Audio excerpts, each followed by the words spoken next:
Personne ne vous avait prévenu.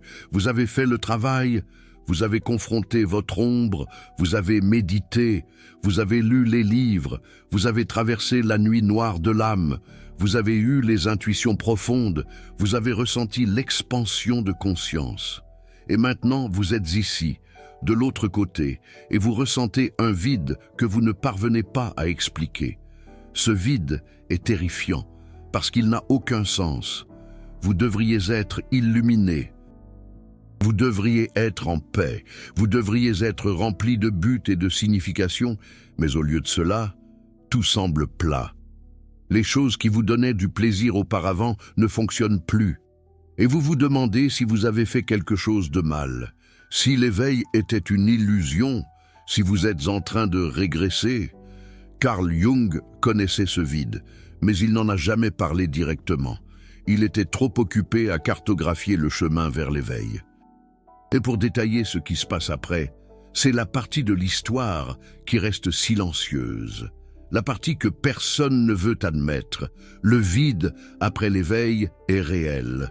Et la neuroscience peut maintenant expliquer exactement pourquoi il se produit. Aujourd'hui, je vais vous révéler ce que Carl Jung n'a jamais raconté. Je vais vous montrer ce que le docteur Anna Lembke a expliqué dans le Huberman Lab à propos de l'état de déficit de dopamine. Je vais vous expliquer pourquoi votre cerveau ne parvient littéralement plus à ressentir le plaisir de la même manière. Et plus important encore, je vais vous montrer quoi faire quand vous êtes dans ce vide. Parce que le vide n'est pas la fin, c'est un passage. Et si vous comprenez ce qui se passe, vous pouvez le traverser beaucoup plus rapidement. Commençons par ce que Carl Jung a dit à propos du vide. Il a été très clair à ce sujet dans ses écrits. Une personne qui ne parvient pas à trouver son âme sera à long terme dominée par des sentiments de vide. Elle désirera des choses dans le monde qui semblent vides. La réponse à ce sentiment de vide, expliquait-il, est d'abandonner le désir pour l'externe et de se concentrer sur sa propre âme. Cela a du sens quand vous êtes sur le chemin de l'éveil.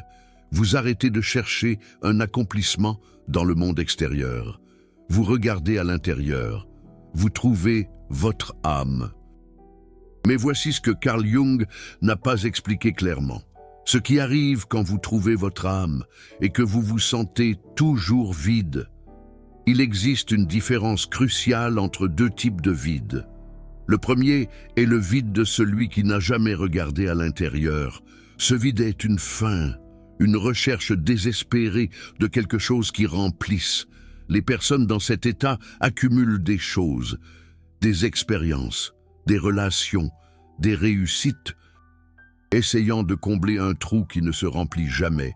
C'est le vide que Carl Jung a décrit, mais il existe un deuxième type de vide, le vide de celui qui a regardé à l'intérieur, a trouvé quelque chose et réalise maintenant que le monde extérieur a perdu son éclat. Ce vide n'est pas une faim, c'est une saturation. C'est le vide de celui qui a trop mangé et ne parvient plus à ressentir la faim. C'est le vide de celui qui a trop vu et ne parvient plus à être impressionné. C'est le vide après l'éveil. C'est un peu comme ce que décrivait Albert Camus face à l'absurdité du monde.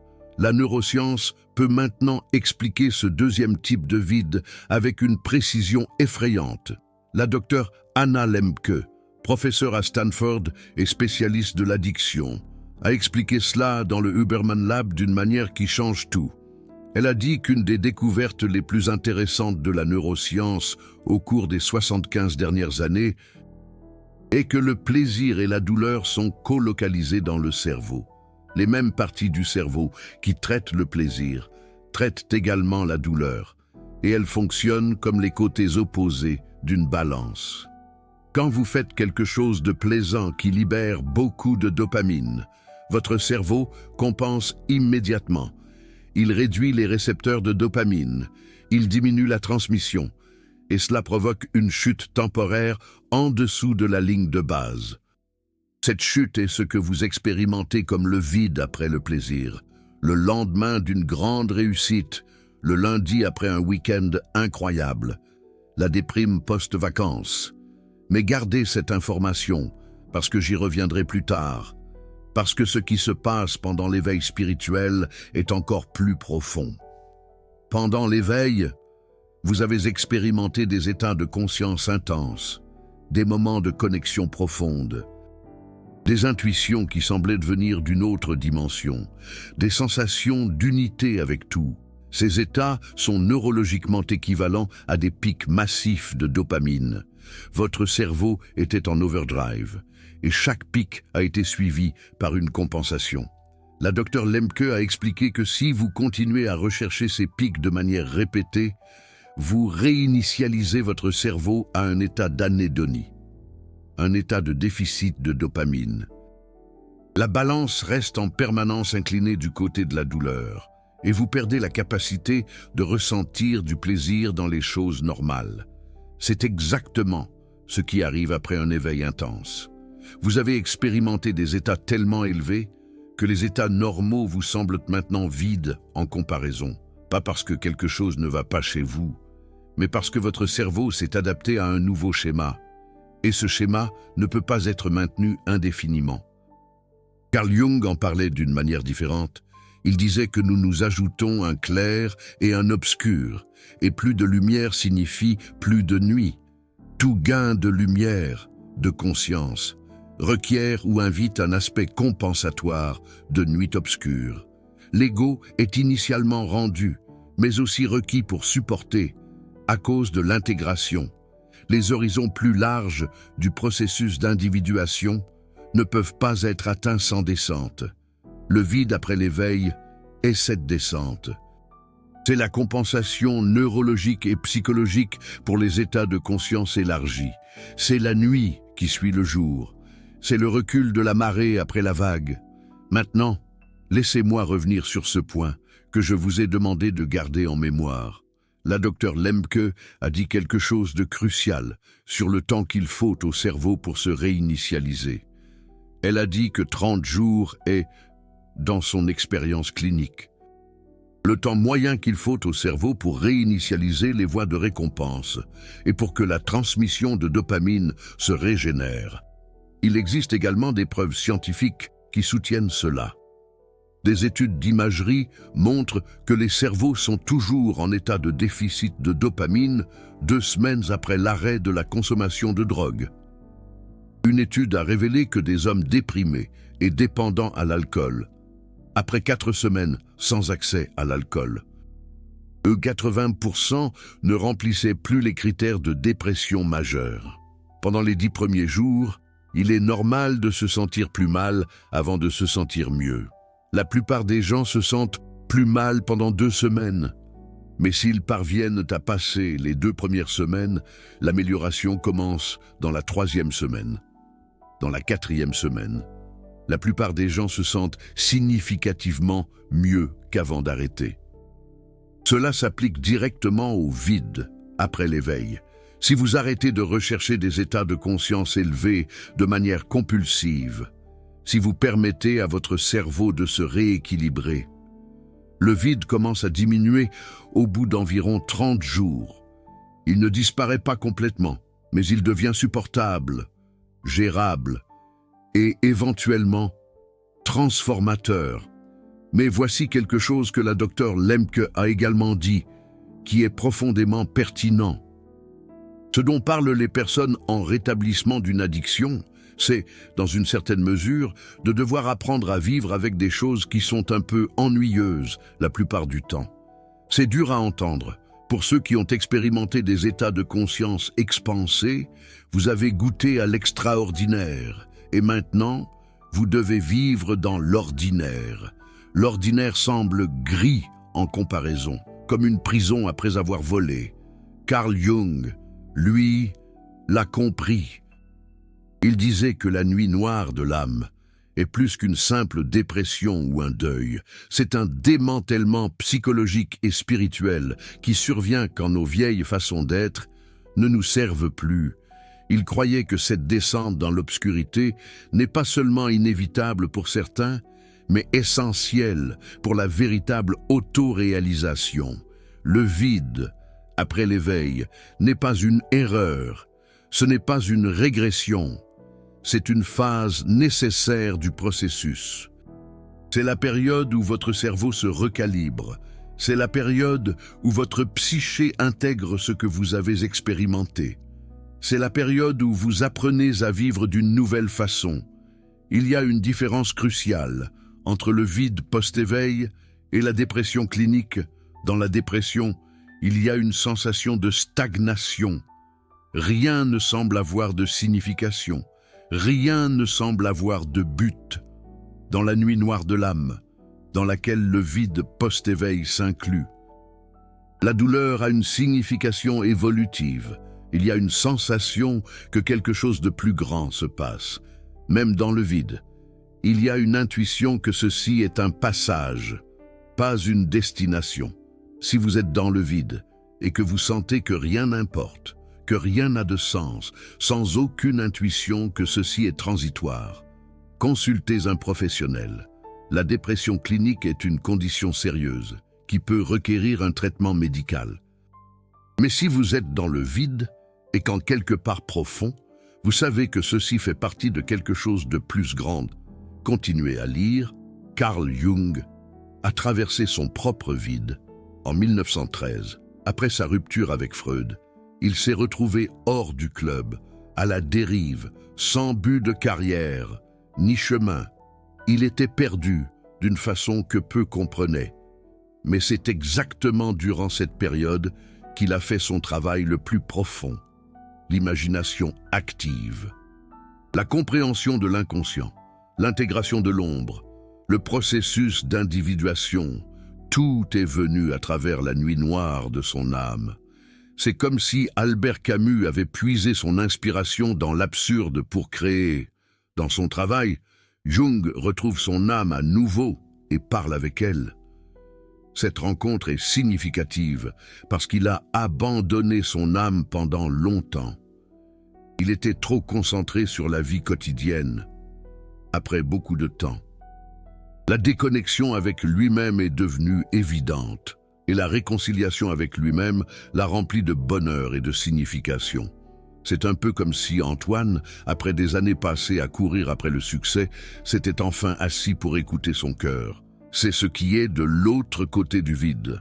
Pas un retour aux plaisirs anciens, pas un retour à l'ancienne façon de vivre, mais une nouvelle façon de se relier à soi-même. Une connexion plus profonde avec sa propre âme. Une signification qui ne dépend pas de pics de dopamine. La neuroscience confirme ceci d'une autre façon. Il existe un concept appelé anédonie. Le mot vient du grec et signifie « sans plaisir ». Les personnes qui en souffrent se retrouvent incapables d'expérimenter le plaisir ou sentent leur expérience de plaisir significativement réduite. L'anédonie a un élément physique, une activité réduite dans le striatum ventral du cerveau. Qui se relie à la motivation et à la récompense peut être observé, de même qu'un déséquilibre de neurotransmetteurs comme la dopamine. Mais voici quelque chose de fascinant. Alors qu'il y a corrélation entre anédonie et troubles dépressifs majeurs, tous ceux qui souffrent de dépression n'expérimentent pas l'anédonie, et tous ceux qui souffrent d'anédonie ne souffrent pas de dépression. Le vide post-éveil peut inclure l'anédonie sans être la dépression. Vous pouvez être incapable de sentir du plaisir dans les choses qui fonctionnaient avant, sans être cliniquement déprimé. Votre cerveau est en transition. Vos récepteurs de dopamine se recalibrent, et ceci prend du temps. Maintenant, je vais vous donner quelque chose de pratique. Que faire quand vous êtes dans le vide post-éveil? Premièrement, arrêtez d'essayer de réparer. Le vide n'est pas un problème à résoudre. C'est un processus à traverser. Chaque fois que vous essayez d'échapper au vide en cherchant un autre pic de plaisir, vous prolongez le processus de recalibration. Le cerveau a besoin de temps sans pic pour se resetter. Permettez le vide. Deuxièmement, comprenez le chronogramme. Ladre Lemke a parlé de 30 jours pour resetter les voies de récompense, mais le vide spirituel peut prendre plus. des mois, parfois des années. Ceci n'est pas pour vous décourager. C'est pour vous donner des attentes réalistes. Si vous espérez sortir du vide en une semaine, vous allez vous frustrer. Si vous comprenez que ceci est un processus de plusieurs mois, vous pouvez vous relaxer dedans. Troisièmement, pratiquez ce que Andrew Huberman appelle les protocoles de ligne de base, sommeil de qualité, exercice régulier, exposition à la lumière solaire le matin, nutrition adéquate. Ces choses ne vont pas vous sortir du vide immédiatement, mais vont créer les conditions pour que votre cerveau se recalibre de façon saine. Quatrièmement, évitez le super plaisir. Pas de réseaux sociaux compulsifs, pas de nourriture hyper palatable, pas de pornographie, pas de substances. Chacune de ces choses crée des pics de dopamine qui prolongent l'état de déficit. Plus vos plaisirs sont simples, plus la recalibration est rapide.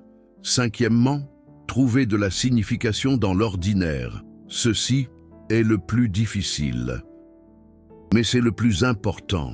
Jung disait qu'après avoir retrouvé l'âme, la vie quotidienne doit être vécue différemment, pas en cherchant des pics, mais en trouvant de la profondeur dans le simple, une marche, une conversation, un repas.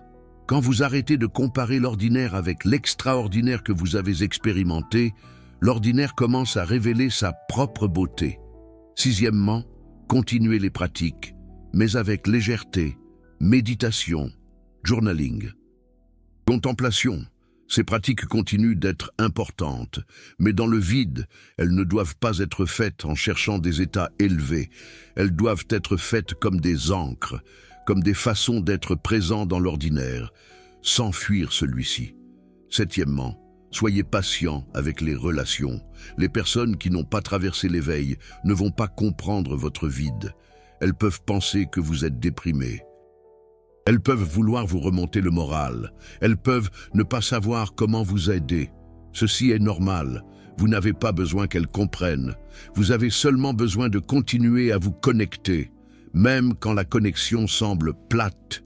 Huitièmement, utilisez le corps comme ancre. Huberman insiste constamment sur le rôle du corps dans la régulation de l'état mental. L'exercice physique régulier n'aide pas seulement à recalibrer la dopamine, mais aussi libère des endorphines qui contrebalancent l'anédonie, marche longue, natation, yoga, n'importe quoi qui mette votre corps en mouvement aide le cerveau à sortir de l'état de déficit.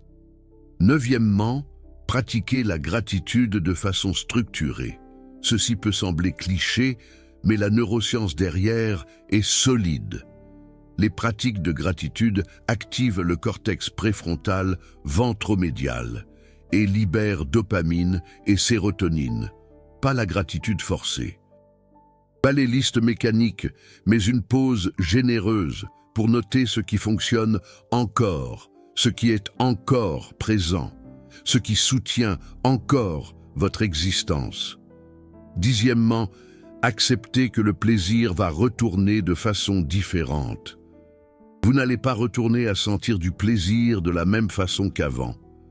Ceci n'est pas une perte, c'est une évolution.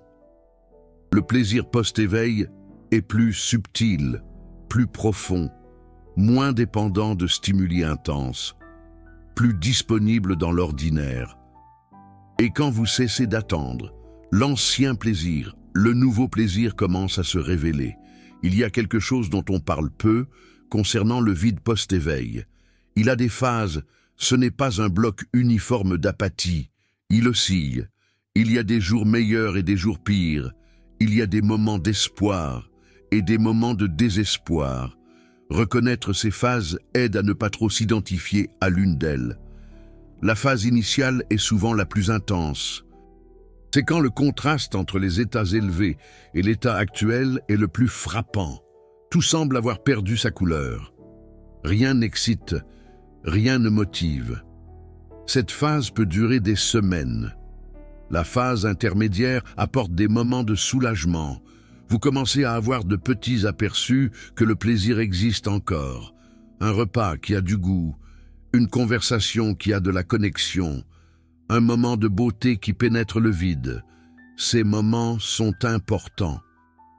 Ils sont des signes que la recalibration est en cours. La phase tardive est l'intégration. Le vide ne disparaît pas complètement, mais devient supportable. Vous apprenez à fonctionner avec lui. Vous apprenez à trouver un sens malgré lui.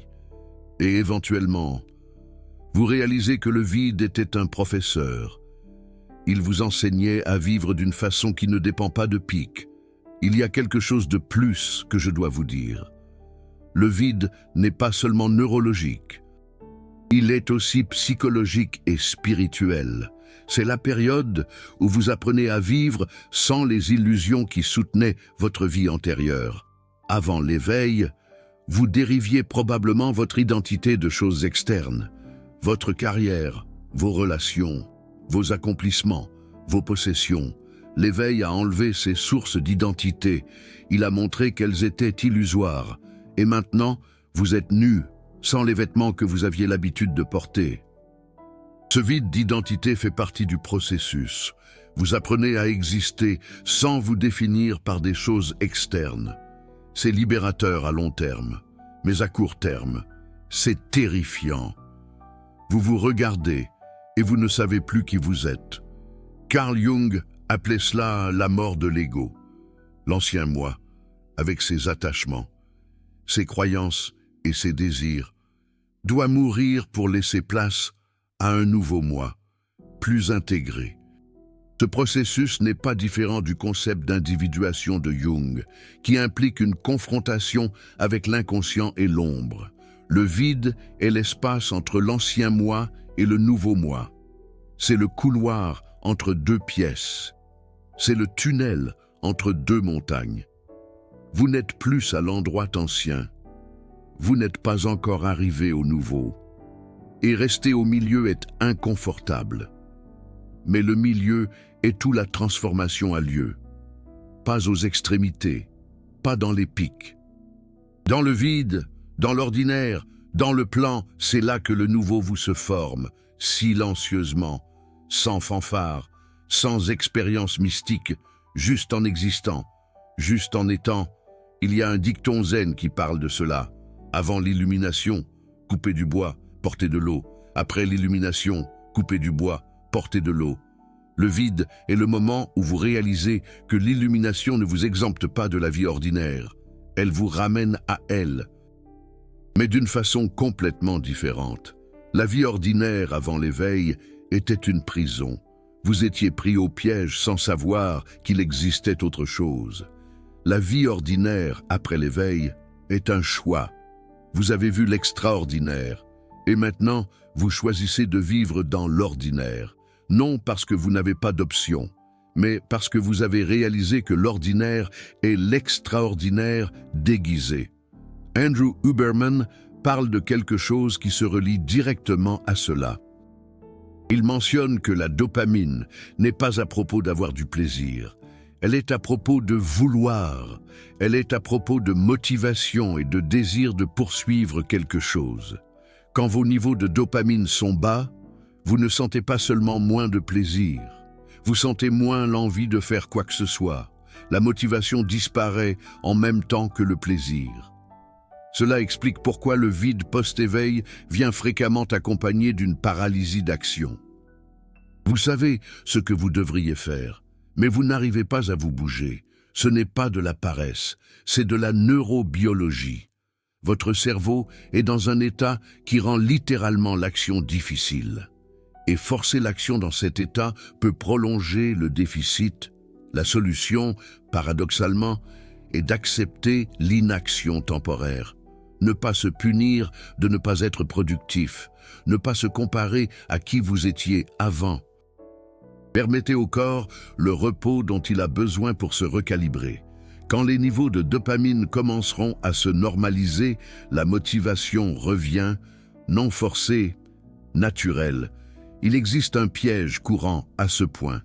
Les personnes dans le vide essaient fréquemment d'en sortir en faisant exactement ce qui les y a mises, en recherchant plus d'expériences spirituelles intenses, plus de méditation profonde, plus de retraite, plus de livres, plus de pratiques. C'est comme un toxicomane qui essaie de sortir de la gueule de bois en n'utilisant plus de la substance. Ça fonctionne temporairement, mais approfondit le déficit à long terme. Le chemin pour sortir du vide est à travers lui, pas autour, pas par-dessus, à travers. Et cela signifie s'asseoir dans l'inconfort, signifie tolérer le manque de plaisir, signifie continuer à vivre même quand vivre semble sans sens. Carl Jung comprenait cela profondément. Il disait que le silence et le vide peuvent sembler écrasants, menant beaucoup à se demander s'ils retrouveront leur chemin vers la lumière. Pourtant, le paradoxe de la nuit noire est que c'est fréquemment, dans ces moments de désespoir les plus profonds, que l'âme traverse sa plus grande transformation. L'obscurité n'est pas un signe d'échec ou d'abandon. C'est une partie nécessaire du processus de devenir. C'est le paradoxe que le vide vous enseigne. Il n'existe pas deux mondes. Le monde élevé des expériences mystiques et le monde plat du quotidien. Il existe seulement un monde. Et votre perception de celui-ci change basée sur l'état de votre cerveau et de votre conscience. Quand vous sortez du vide, vous n'allez pas dans un endroit différent. Vous voyez le même endroit avec des yeux différents. L'ordinaire révèle des profondeurs que vous ne perceviez pas. Le simple montre des complexités que vous ignoriez. Le plat gagne en texture. Vous êtes arrivé jusqu'ici. Vous comprenez maintenant quelque chose que peu comprennent. Le vide après l'éveil n'est pas une erreur. Ce n'est pas une régression. Ce n'est pas un signe que vous avez fait quelque chose de mal. C'est une phase nécessaire du processus de transformation. C'est votre cerveau qui se recalibre après des pics intenses. C'est votre psyché qui intègre des expériences profondes. Et c'est vous qui apprenez à vivre d'une nouvelle façon. Il y a une perspective qui peut complètement changer la façon dont vous voyez ce vide. Dans la culture occidentale, le vide est vu comme négatif, quelque chose à remplir, quelque chose à éviter. Mais dans les philosophies orientales, comme le bouddhisme et le taoïsme, le vide est sunyata et est vu d'une façon complètement différente. Le vide représente voir à travers l'illusion de la nature indépendante du moi. C'est libération, pas prison. Peut-être que le vide que vous expérimentez n'est pas l'absence de quelque chose de bon. Peut-être est-ce la présence de quelque chose de plus profond.